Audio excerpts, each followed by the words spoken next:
Start કરી દઉં. વિદ્યાર્થીઓ, આજે આપણે મારા વ્યાખ્યાન જે વિદ્યાર્થીઓએ પહેલા સાંભળ્યા છે, ત્યારે આપણે અસાધારણ મનોવિજ્ઞાન, બીજા નામે ઓળખીએ એવા મનોવિકૃતિ શાસ્ત્ર ની ચર્ચા થઈ હતી. અને એ વખતે વિદ્યાર્થીઓ ફક્ત એક રિવિઝન તરીકે સૌમ્ય મનોવિકૃતિ ના પ્રકારો, એના કારણો ની વિસ્તૃત ચર્ચા આપણે કરી હતી. અને એ વખતે ચર્ચા ની સાથે મેં મૂડ ડિસઓર્ડર ની ચર્ચા કરીશું વિસ્તારથી. માટે આજે તમારા સિલેબસ પ્રમાણે સાયકોપેથોલોજી મનોવિકૃતિ શાસ્ત્રનો આ એક બહુ જ મહત્વનો ટોપિક, મૂળ મનોવિકૃતિઓ ની ચર્ચા કરવી છે.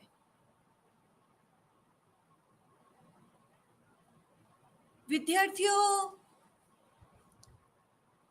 DSM,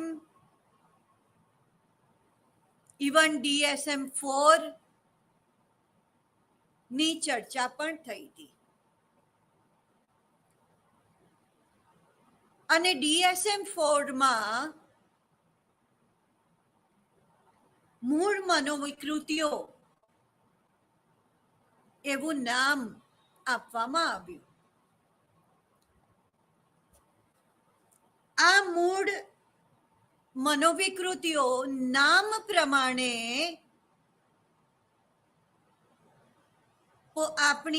આપણા આવેગો અને લાગણીઓ સાથે સંકળાયેલા હોય છે. અને આવેગો અને લાગણીઓ એ આપણા જીવનનો અહમ પાસું છે. મૂળ મનોવિકૃતિઓ તીવ્ર ઉદાસીનતા અને તીવ્ર ઉન્મત્તતા દર્શાવે છે. મૂળ મનોવિકૃતિઓના કેટલાક ભાગો પાડવામાં આવે છે, જેમાં ખિન્નતા એટલે ઉદાસીનતા, હતાશા ની મનોવિકૃતિ,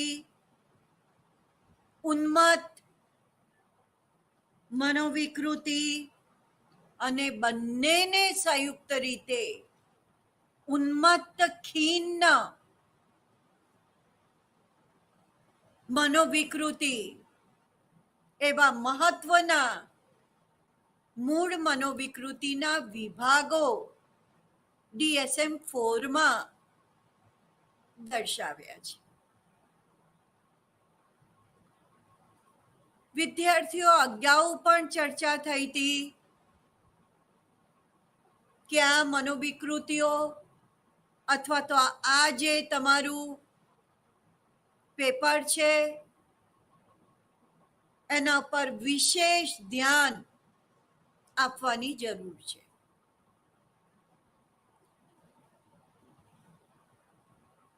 અત્યારે હું તમારા સમક્ષ ખિન્નતાની મનોવિકૃતિ, ડિપ્રેશન.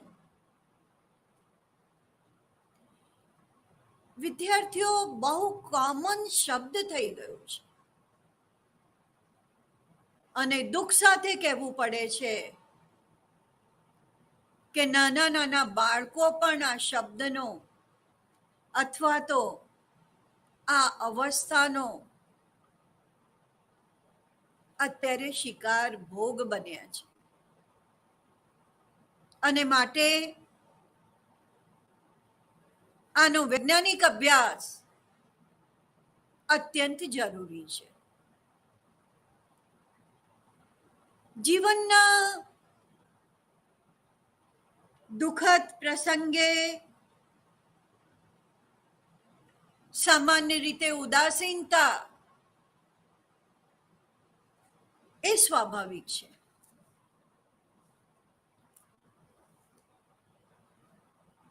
પ્રેમમાં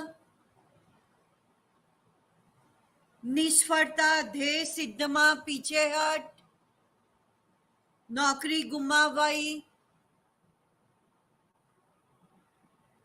સગાઈ તૂટી જવી, સ્વનું મૃત્યુ થવું કે પ્રિય પાત્રના વિરહ પ્રસંગે વ્યક્તિ દુઃખી થાય છે, ખિન્ન બને છે, ઉદાસીન બને છે. દરેક વ્યક્તિના જીવનમાં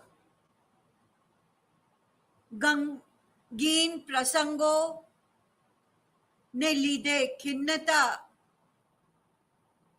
કે ગ્લાનિમાં ડૂબી જાય છે. પરંતુ આ પ્રકારની ખિન્નતા સામાન્ય છે, કારણ કે સમય, સ્થળ અને પ્રસંગો બદલાતા આ ખિન્નતા આપોઆપ જતી રહે છે. અને આપણે સૌએ આ ખિન્નતાનો અનુભવ પણ કર્યો છે. અને આવા દુઃખદ પ્રસંગે એકબીજાને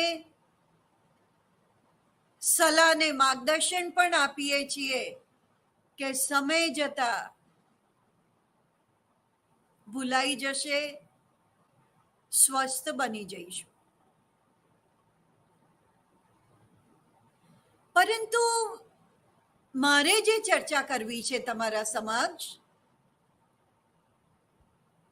ખિન્નતાની મનોવિકૃતિઓ એ સામાન્ય ઘટના નથી. વિદ્યાર્થીઓ, આ કોઈ સામાન્ય ઘટના નથી, પરંતુ ખિન્નતાની મનોવિકૃતિમાં ઘેરાયેલી વ્યક્તિ રાત દિવસ દુઃખદ દરિયામાં ડૂબેલી રહે છે અને સતત ઉદાસીનતા, નિરાશા તેના દિલ દિમાગને કોતરી ખાય છે. તે જીવનનો આનંદ ગુમાવે છે. આ પ્રકારની મનોવિકૃતિને વિકૃત ગ્લાનિ પણ કહે છે. કાર્સન, બુચર અને મિનેકા કહે છે કે વિકૃત ખિન્નતા એક એવી માનસિક સ્થિતિ છે જેમાં વ્યક્તિ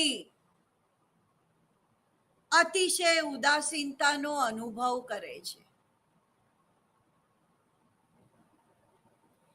પોતાની ચિંતાઓને લીધે ઊંડા વિષાદ કે ખિન્નતામાં સરી પડે છે. તે એટલો બધો ખિન્ન અને વ્યગ્ર થઈ જાય છે કે તેને પોતાનું જીવન નીરસ અને શુષ્ક લાગે છે. પોતે જાણે દીનહીન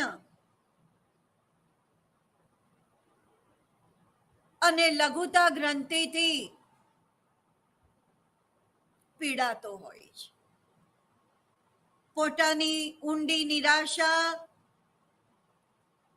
અને નિરુત્સાહી લાગણીને લીધે પોતાના જીવનમાં ભયંકર અમંગળ આવશે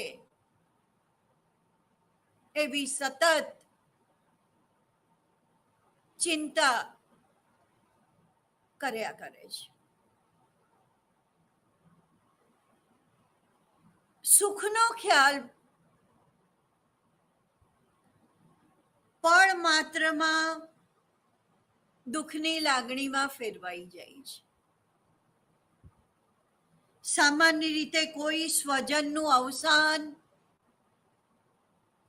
કે આર્થિક ખોટને લીધે પોતાના જીવનમાં આવેલી કમનસીબ ઘટનાને પરિણામે આવી ખિન્નતા પેદા થાય છે. પરંતુ આ દર્દીઓમાં ખિન્નતાની પ્રતિક્રિયા બનાવના પ્રમાણ વધુ પડતા હોય છે. વિદ્યાર્થીઓ, આજના યુવાનોમાં આ બહુ મોટો પ્રશ્ન છે. હું પોતે એઝ એ સાયકોલોજિસ્ટ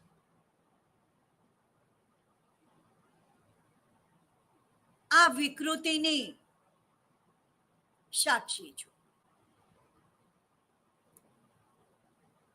આ ખિન્નતા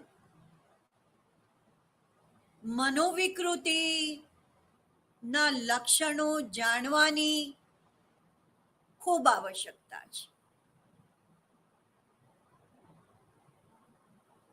અને આના કેટલાક અગત્યના લક્ષણો જેમ કે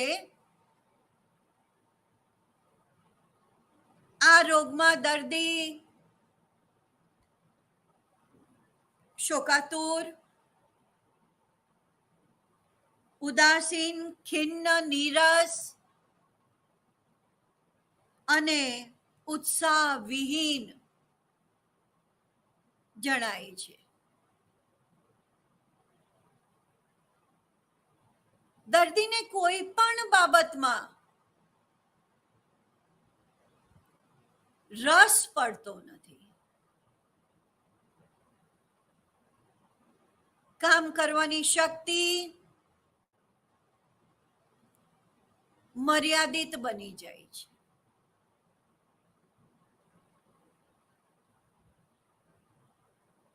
દર્દીમાં કોઈ પણ જાતની પહેલ વૃત્તિ જોવા મળતી નથી. બીજા શબ્દોમાં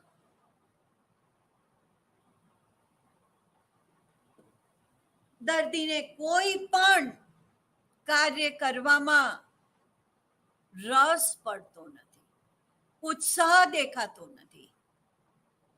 જીવન જીવવા જેવું છે એવું એને લાગતું નથી. દર્દી વિદ્યાર્થીઓ શોકમાં એટલો બધો ડૂબેલો હોય છે કે આનંદ અનુભવવાની શક્તિ એ ખોઈ બેસે છે. વિદ્યાર્થીઓ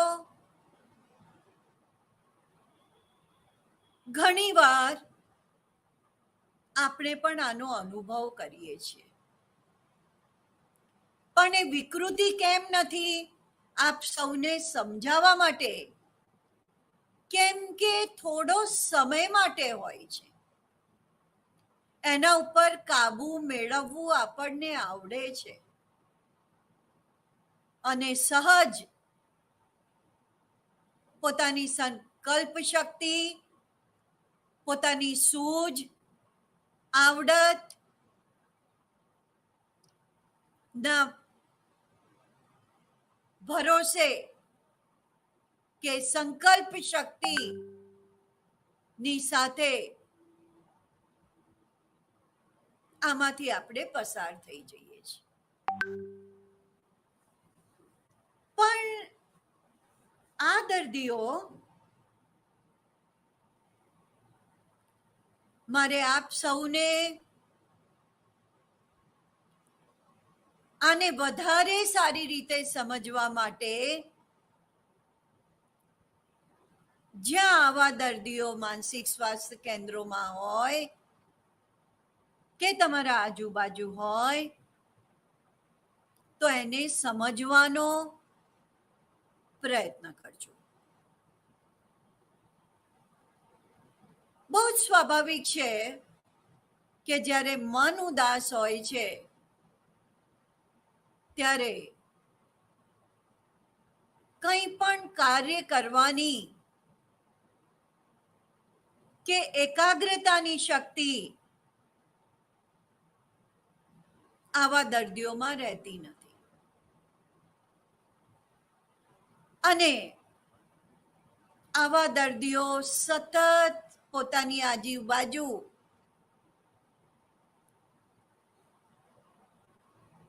ખરાબ બાજુઓ જ જોયા કરે છે.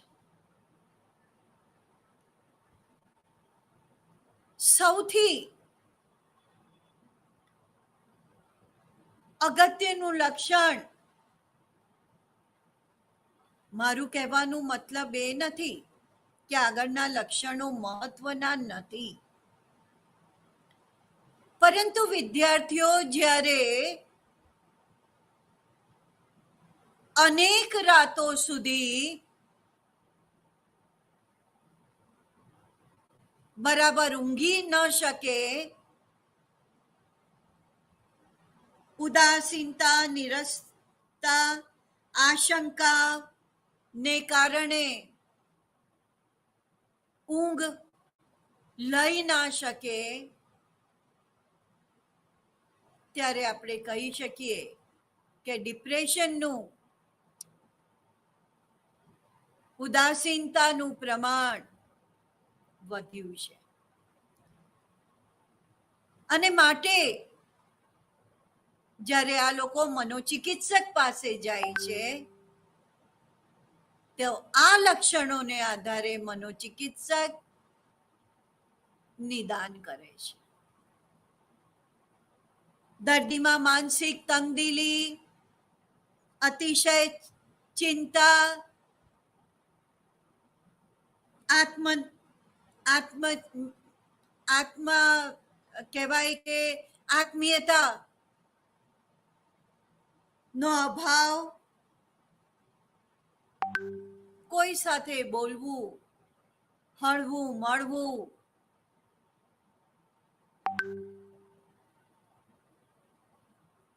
એમને ગમતું નથી, કોઈને પોતાનું સમજતા નથી. અને આવા લક્ષણોને કારણે બહુ જ સ્વાભાવિક છે કે દર્દી ઘરમાં કે બહાર મિત્રો સાથે સમાયોજન સાધી નથી શકતો અને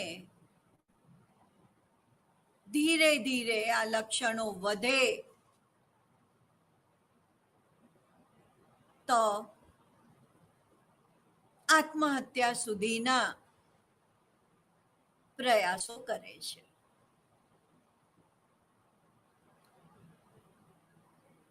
ફક્ત એના લક્ષણો જાણવાથી આપણે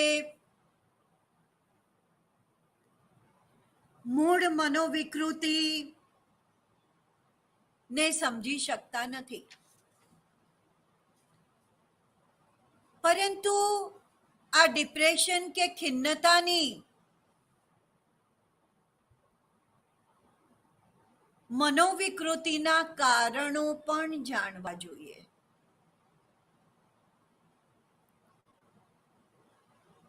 કોઈ પણ બનાવ પાછળ એક કે એનાથી વધારે ઘટનાઓ, કારણો જવાબદાર હોય છે.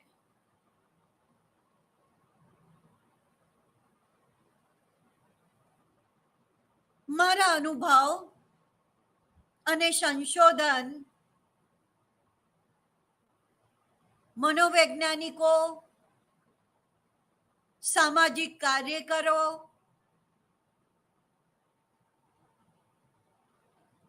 સૌના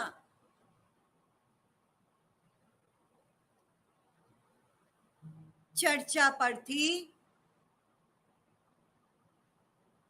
અગત્યનું કારણ આઘાતજનક અનુભવ પણ છે.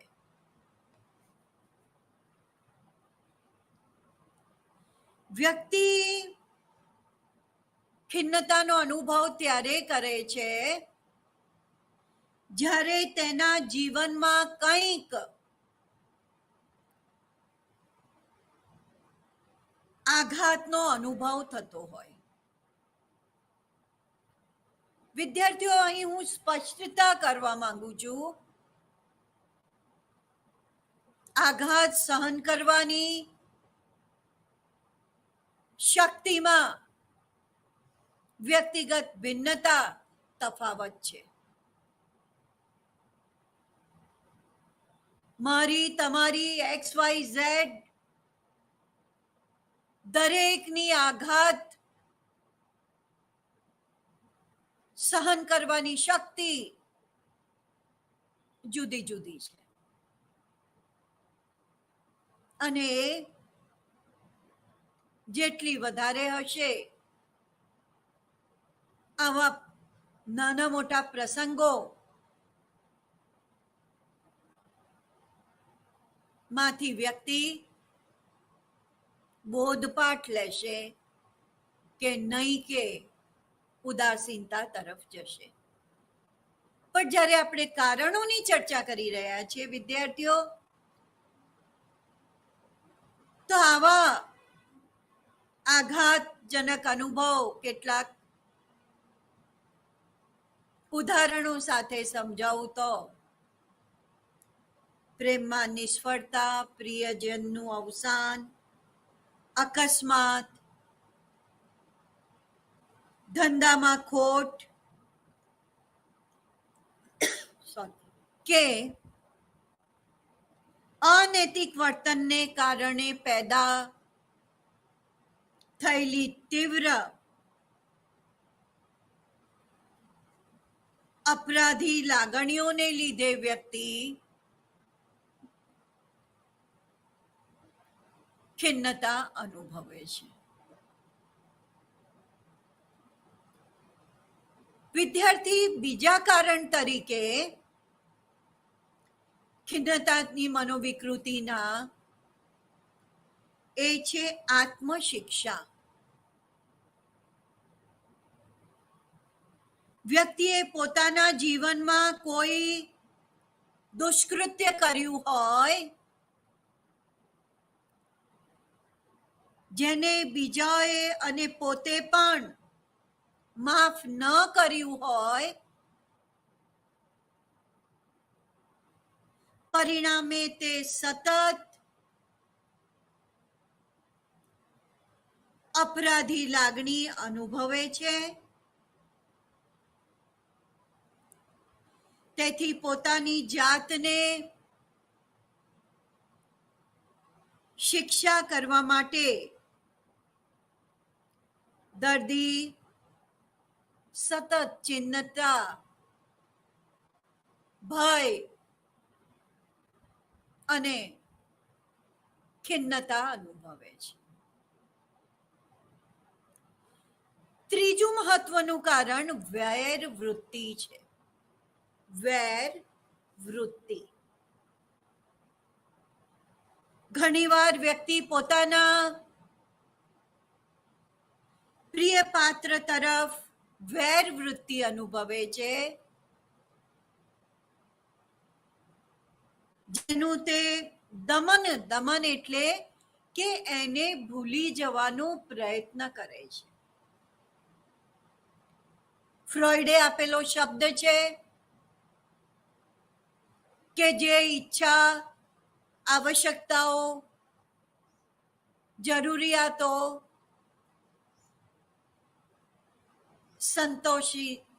સંતોષાતી નથી, એનું દમન થાય છે. અને આવા દમનનો અતિશય વ્યક્તિને ખિન્નતા તરફ લઈ જાય છે. વ્યક્તિ ખિન્નતાનો ભોગ બને છે. ત્રીજું અગત્યનું કારણ, ચોથું, ફરીવાર પહેલું આઘાતજનક અનુભવ, બીજું આત્મશિક્ષા, ત્રીજું વેર વૃત્તિ અને ચોથું બીજાઓની સહાનુભૂતિ પ્રાપ્ત કરવાનો હેતુ. સતત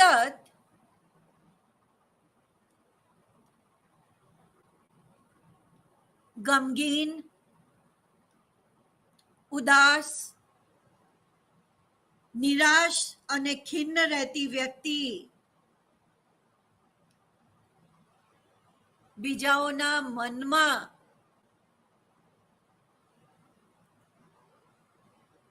એવું ઠસાવવા પ્રયત્ન કરે છે કે આ જગતમાં તે સૌથી વધુ દુખી વ્યક્તિ છે.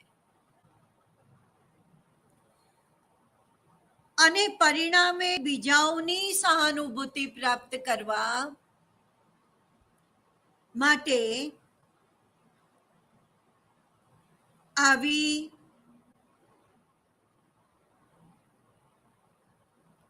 ઉદાસીનતા સતત દર્શાવે છે. વિદ્યાર્થીઓ, આ પણ જાણવાની, આને પણ સમજવાની જરૂર છે. આધુનિક જે મનોવિકૃતિ શાસ્ત્ર છે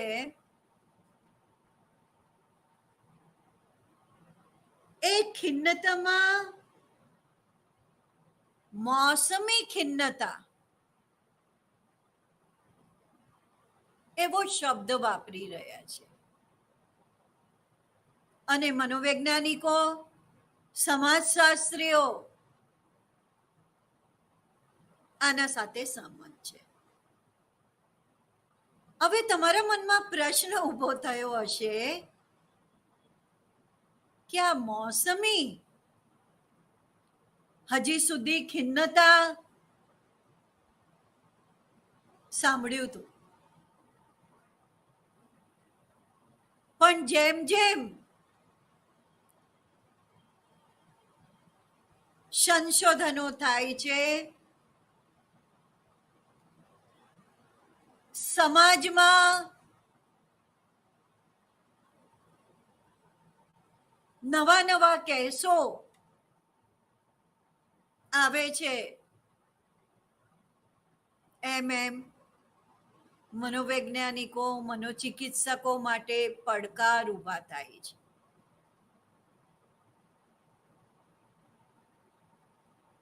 આ મોસમી ખિન્નતા એટલે કેટલાક લોકો ઋતુ પ્રમાણે, સિઝન પ્રમાણે મૂડ બદલે છે. આ ભાવાત્મક વિકૃતિ નોંધપાત્ર ખિન્નતા ધરાવે છે.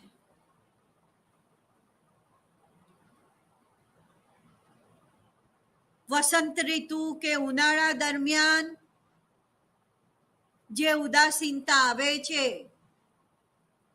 તે શિયાળા સુધી રહે છે. સૌથી સામાન્ય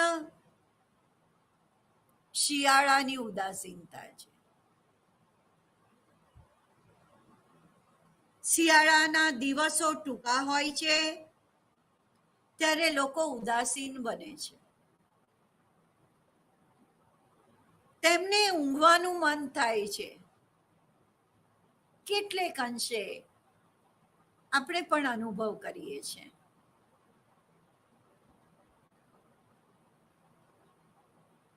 તેઓ વધારે ખાય છે. તેમનું વજન અને કાર્બોહાઈડ્રેટ વધે છે.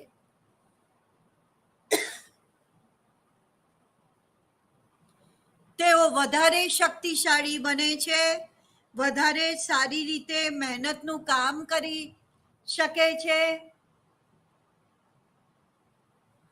ઋતુઓ અને પ્રકાશની તીવ્રતાના પ્રમાણ વચ્ચે દેખીતો તફાવત જોવા મળે છે. શિયાળાની ઉદાસીનતા દર્દીઓને જે ઉજ્જવળ પ્રકાશથી રોગનો ભોગ બને છે તેઓ ઉનાળાના દિવસના વધારે પ્રકાશથી ઉદ્દીપ્ત થાય છે. આવા દર્દીઓમાં ઉદાસીનતાના મૂલ્યાંકન અને સૂર્યપ્રકાશના સમય વચ્ચે સહસંબંધ એટલે કે કોરિલેશન હોય છે. વિદ્યાર્થીઓ આ સંશોધન દર્શાવે છે. ખાસ કરીને સપ્ટેમ્બર થી મે સુધીમાં આવું બને છે. વિદ્યાર્થીઓ આ બહુ જ સમજવાની જરૂર છે જ્યારે આપણે ખિન્નતા મનોવિકૃતિની ચર્ચા કરી રહ્યા છીએ કે ખિન્નતાનો રોગ તમામ વર્ગના લોકો, સંસ્કૃતિ અને રાષ્ટ્રને સ્પર્શે છે. છેલ્લા કેટલાક દાયકાઓથી અમેરિકા અને બીજી ઘણી સંસ્કૃતિઓમાં પુરુષો કરતા સ્ત્રીઓ બમણી સંખ્યામાં આ રોગનો ભોગ બને છે. તાજેતરના વર્ષોમાં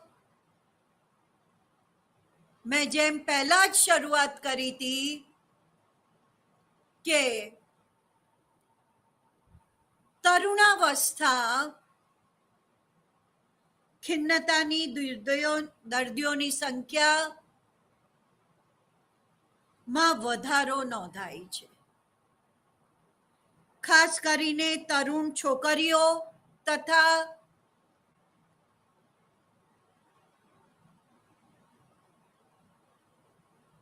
છોકરીઓમાં આનું ખિન્નતાનું પ્રમાણ વધારે જોવા મળે છે. આ ઉપરાંત આપણે ચર્ચા કરીને કે દરેક વર્ગ, વ્યવસાય, લિંગ કોઈને પણ આ રોગ સ્પર્શી શકે છે. લેખકો, કલાકારો, મનોરંજકો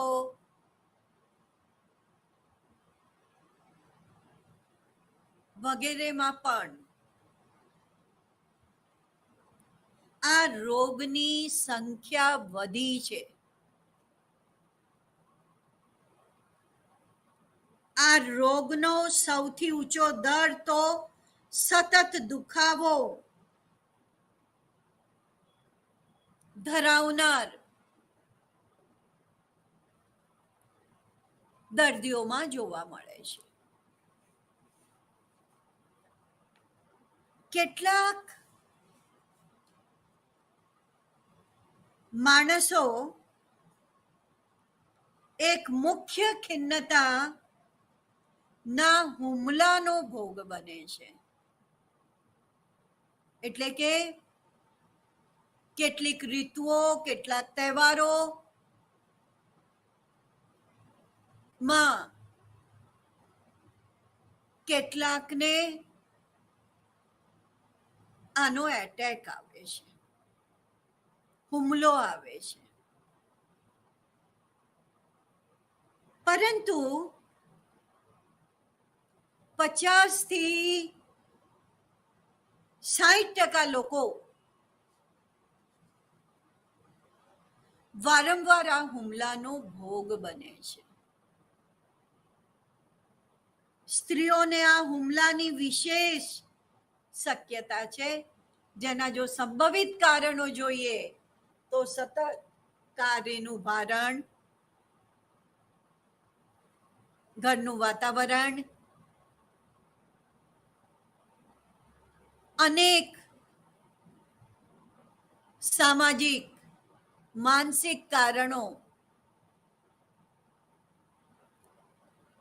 સ્ત્રીઓના જિંદગીમાં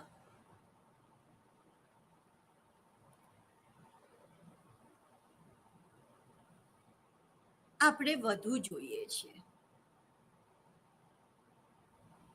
પરંતુ હવે મારો અનુભવ એવું કહે છે, અથવા તો સંશોધનો કહે છે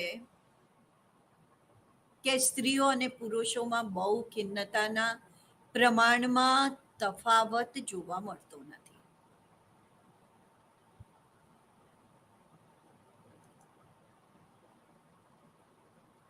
અગત્યની બાબત એ છે કે આપણામાંથી 40% લોકો પણ નાની મોટી ખિન્નતા નો અનુભવ કરીએ છીએ. આ ખિન્નતા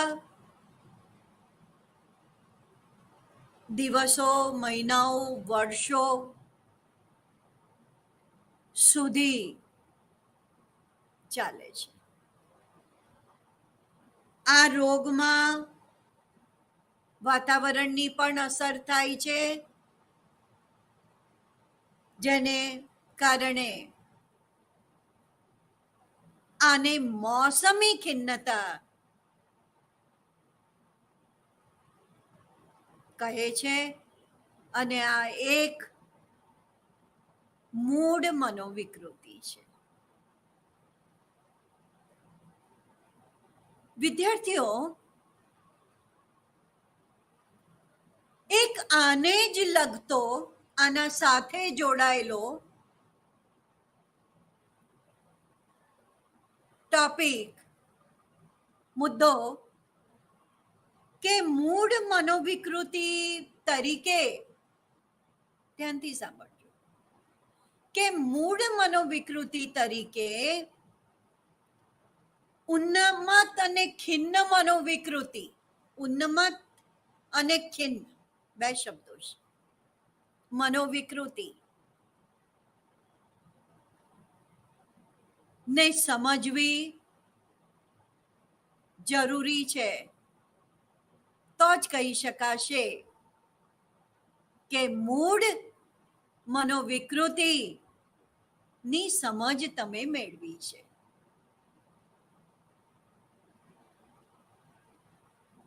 આપણે ચર્ચા કરી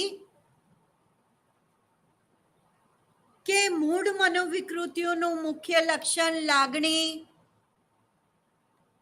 અને આવેગમાં થતા વિચલનો, એટલે કે કોકવાર વ્યક્તિ મૂડમાં હોય, કેટલીક વાર તમને નોર્મલ લાગે, પરંતુ આ જે વિચલનો છે, મૂળ મનોવિકૃતિમાં ઉન્મત્ત ખિન્ન મનોવિકૃતિઓનો સમાવેશ થાય છે. ઉન્મત્ત ખિન્ન મનોવિકૃતિમાં હું વારંવાર શબ્દ તમને સમજાય અને તમે ડિફરન્સ તફાવત સમજી શકો માટે ઉપયોગમાં લઉં છું. ઉન્મત્ત ખિન્ન મનોવિકૃતિમાં આનંદ અને ઉદાસીનતા ના આવેગોમાં કે મૂડમાં પલટાઓ થાય છે.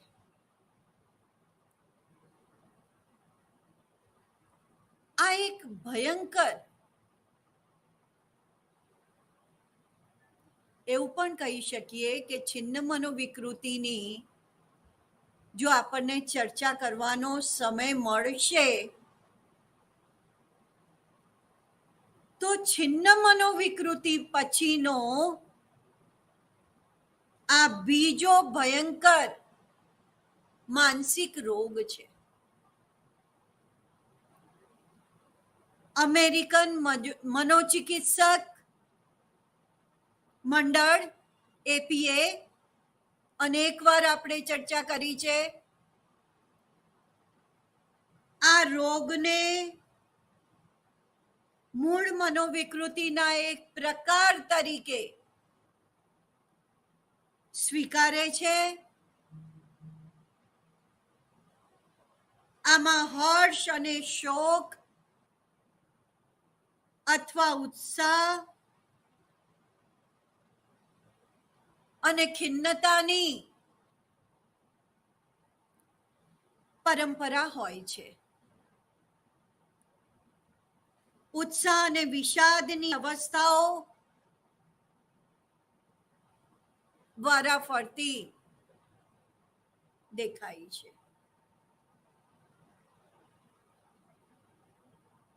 પહેલા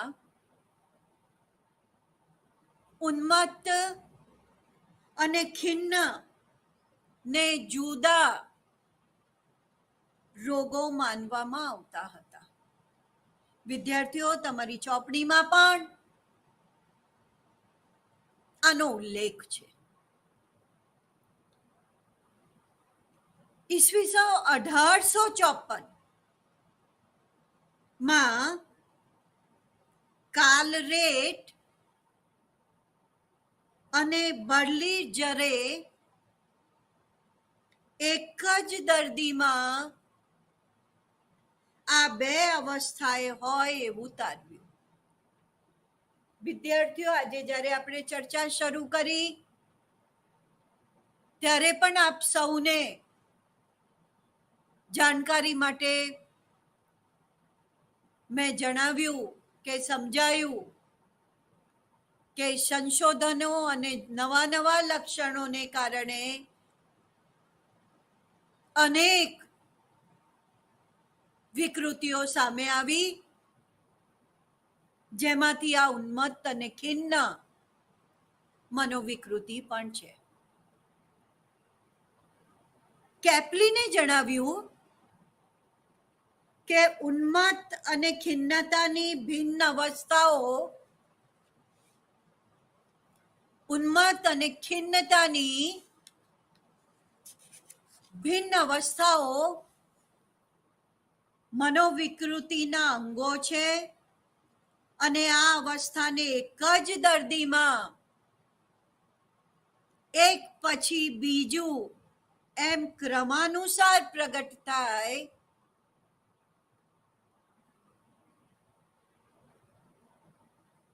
અને પ્રગટ થાય છે. આ ઉપરાંત કેપ્લીને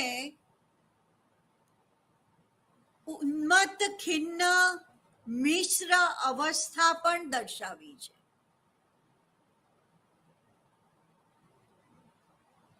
જેમાં આ બંનેના ચિહ્નો એક સાથે જોવા મળે છે. કેપ્લિનના સંશોધનોએ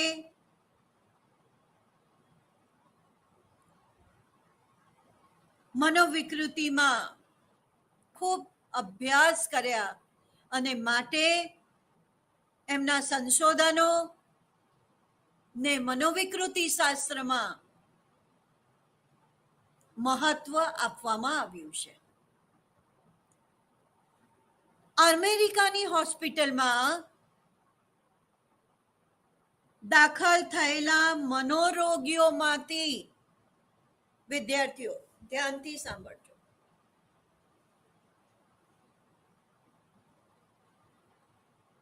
આપણા ત્યાં પણ હાલની સ્થિતિ આવી જ ગંભીર છે.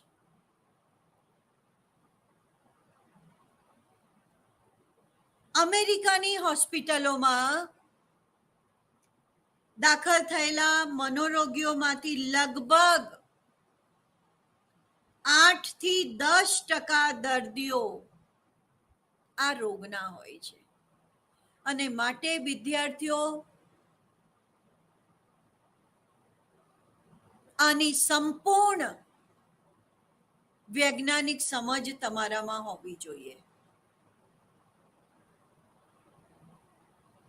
આ એવો વિષય છે કે જે અતિશય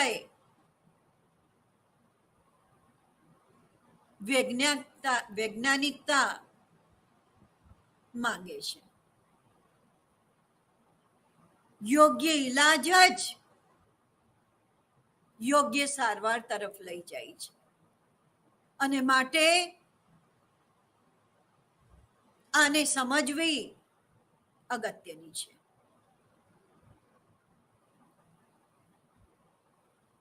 વિદ્યાર્થીઓ ગામડા કરતા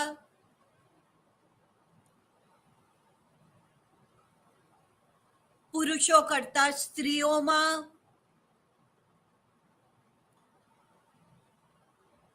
અને કુમારાવસ્થાથી વૃદ્ધાવસ્થા સુધી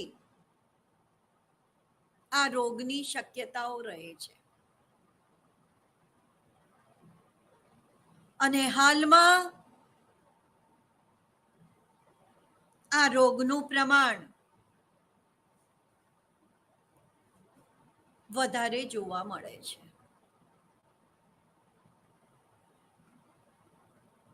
ઉન્મત્ત ખિન્ન મનોવિકૃતિને અંગ્રેજીમાં, કેમ કે કેટલાક શબ્દો વિદ્યાર્થીઓ તમે લોકો અંગ્રેજીમાં વધારે પ્રચલિત છે.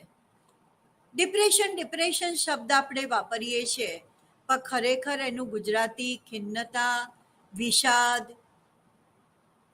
એ નથી જાણતા. અને માટે ઉન્મત્ત ખિન્ન મનોવિકૃતિને અંગ્રેજીમાં મેનિક ડિપ્રેસિવ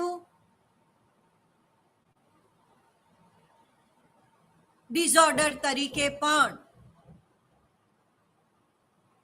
ઓળખવામાં આવે છે.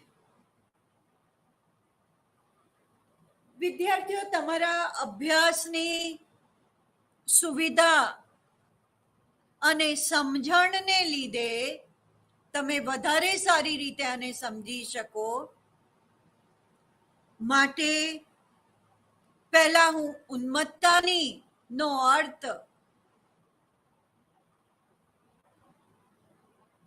આપને આપીશ.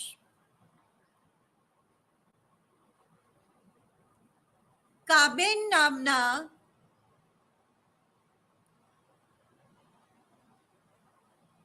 મનોવૈજ્ઞાનિક લેખક પણ છે. ઉન્મત્તતા એટલે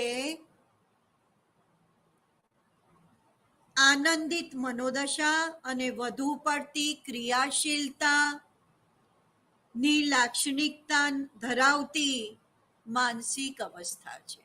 ફરીવાર,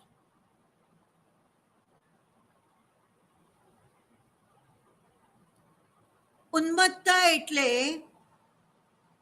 આનંદિત મનોદશા અને વધુ પડતી ક્રિયાશીલતાની લાક્ષણિકતા ધરાવતી માનસિક અવસ્થા છે. જ્યારે કોલમેને પણ કહ્યું કે ઉન્મત્તતા એટલે કોઈ પણ ઈચ્છા અથવા પ્રવૃત્તિ અસાધારણ રીતે કરવાની વિકૃતિ. ફરીવાર, કોલમેન કહે છે કે ઉન્મુક્તતા એટલે કોઈ પણ ઈચ્છા અથવા પ્રવૃત્તિ અસાધારણ રીતે કરવાની વિકૃતિ. વિદ્યાર્થીઓ, આ બંને નિષ્ણાંતોના કયા પ્રમાણે તમને સરળ ભાષામાં સમજાવું કે ઉન્મત્તતામાં વ્યક્તિ અતિશય આનંદિત, ક્રિયાશીલ, ઉશ્કેરાટ અનુભવતી અને ઝડપી વિચારો ના પલટા કરતી હોય છે. દર્દી કેટલીક વાર ગાળો બોલે છે, લોકો પર હુમલો કરે છે, દર્દી બીજાને મદદ કરતા મુશ્કેલીમાં મૂકે છે. દર્દી લોહીનું ઊંચું દબાણ, હૃદયની વધુ ગતિ અનુભવે છે, તેનું વજન ઘટતું જાય છે અને વ્યક્તિ ખૂબ જ ઉશ્કેરાટ અનુભવે છે. વિદ્યાર્થીઓ, આપ સૌ ઉન્મત્તતાને સમજ્યા છો અને માટે હું ખૂબ સરળ ભાષામાં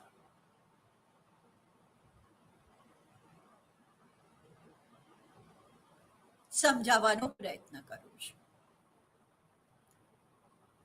હવે વિદ્યાર્થીઓ, ઉન્મત્તતાની વાત કરી, પણ આ વિકૃતિનું નામ છે ઉન્મત્ત ખિન્ન મનોવિકૃતિ.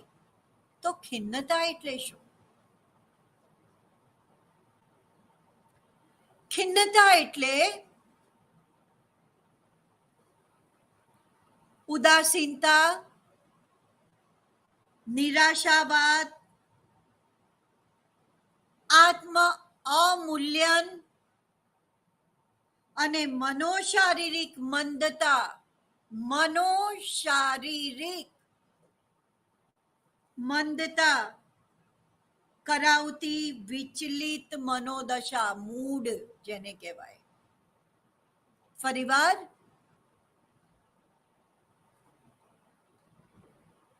ખિન્નતા એટલે ઉદાસીનતા, નિરાશાવાદ, આત્મ અવમૂલ્યન અને મનોશારીરિક મંદતા ધરાવતી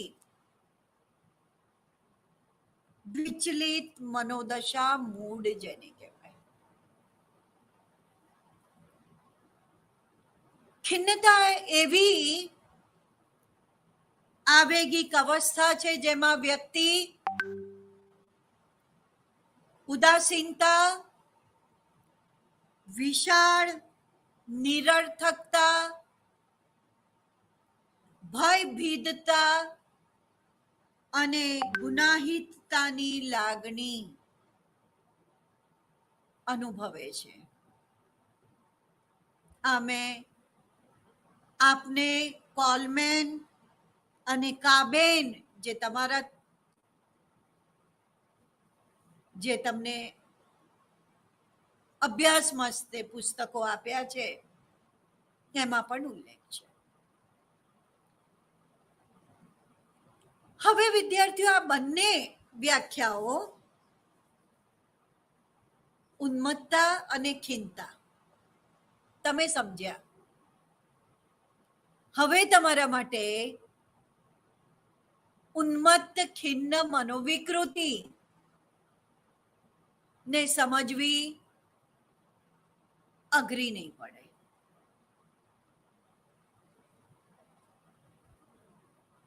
આ જે ચર્ચા મેં તમને કરી, ખિન્નતા અને વિકૃતિ અનુભવતો ધરતી અતિશય ગમગીન, નિષ્ક્રિય, અશક્ત, ખૂબ ધીમે ધીમે બોલે અને ધીમે ધીમે હલનચલન કરે, દર્દી પોતાની જાતને ગુનેગાર માને અને પોતાના પાપના વિચારો કરી ઘણીવાર ગુનાના વિભ્રમો સુધી જતા રહે.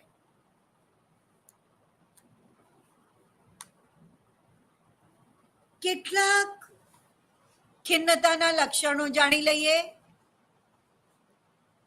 દર્દી ખૂબ જ આનંદિત.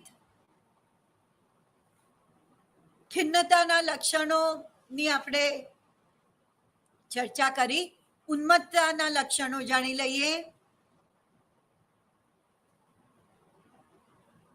કે આનંદિત મનોદશા, ખૂબ જ આનંદિત અને રંગીન મિજાજનો બની જાય છે. પોતે દુનિયાનો સૌથી સુખી માણસ છે એવું માને છે. બીજી વિચારવાયુ લક્ષણ. પહેલું આનંદિત મનોદશા, બીજું વિચારવાયુ. દર્દીના મગજમાં અનેક વિચારોની આવ જાવ કરે છે અને તેથી બધાને વાતચીતમાં એના વિષયો બદલાય છે.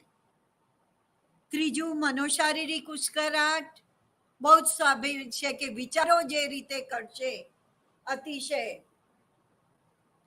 એમ દર્દી માનસિક અને શારીરિક રીતે અતિશય ઉશ્કેરાટ અનુભવે છે અને ખૂબ જ ક્રિયાશીલ બને છે.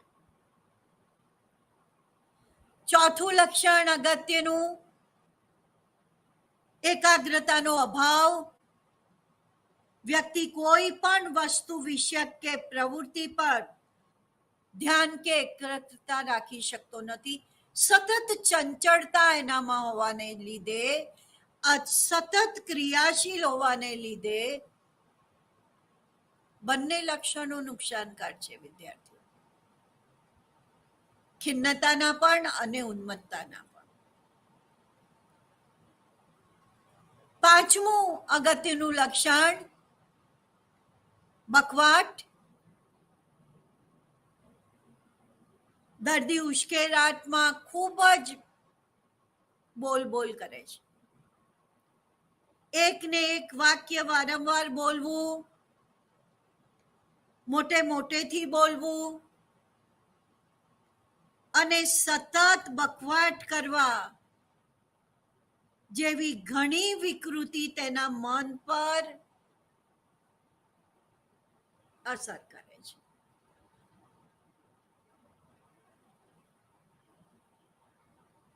અન્ય લક્ષણોની પણ થોડી ચર્ચા કરી લઈએ.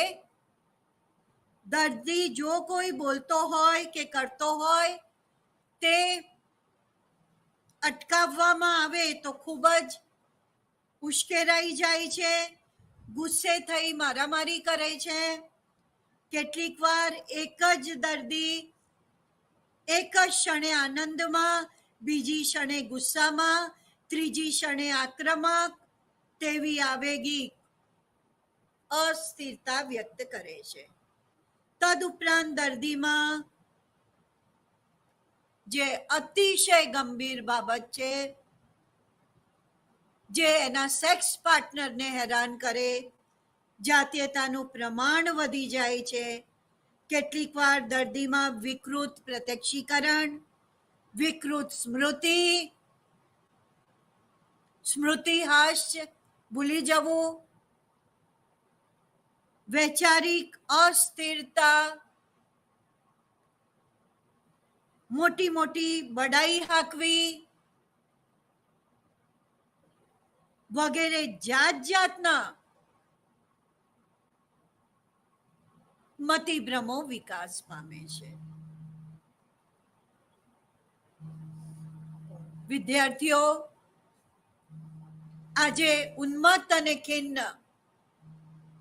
મનોવિકૃતિની આપણે વિસ્તૃત ચર્ચા કરી છે. એકવાર અભ્યાસક્રમ પ્રમાણે મુદ્દાને નિહાળી જજો. દિવાળીનો સમય છે. આપ સૌને મારા વતી હેપી દિવાળી. નમસ્કાર.